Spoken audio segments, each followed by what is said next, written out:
Bizim bekçi bir buçuk sularında bizi aradı.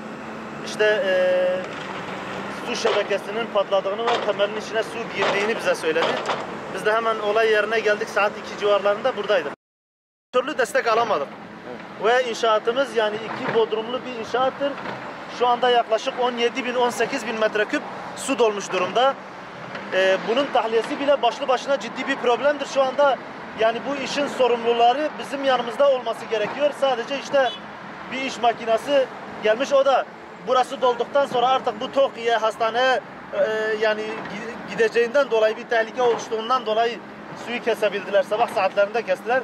Yani bizim burada yaklaşık taşeronumla beraber 350-400 bin lira yakın bir zararımız söz konusu. Çünkü 2000 metre inşaat alanımız olmasaydı yani işte yaklaşık 300 metre ilerideki devlet hastanesi şu anda sular altında kalmış olacaktı. Yani bu beyaz su ciddi bir sıkıntıdır burada, bu şebeke suyu. Çünkü çok kalitesiz yapılmış. Yani daha önceden de biz şahit olduk, Nusaybin yolu üzerinde birçok yerde yani patlak veriyor ve patladığı zaman da çok ciddi bir su yani veriyor. Ben kendim şahit oldum.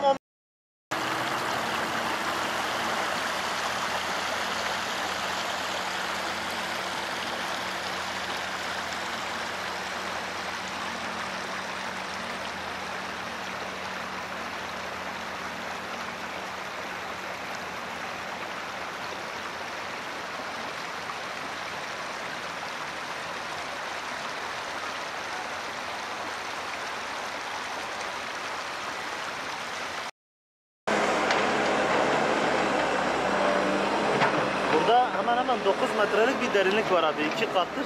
2 kat bodrum. Demirini bağladık. Tam bugün betonu dökecektik.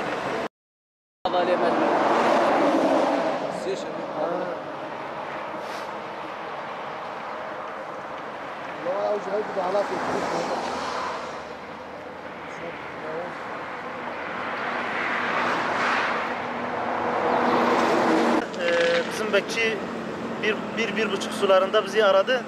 İşte su şebekesinin patladığını ve temelin içine su girdiğini bize söyledi. Biz de hemen olay yerine geldik. Saat 2 civarlarında buradaydık. Biz işte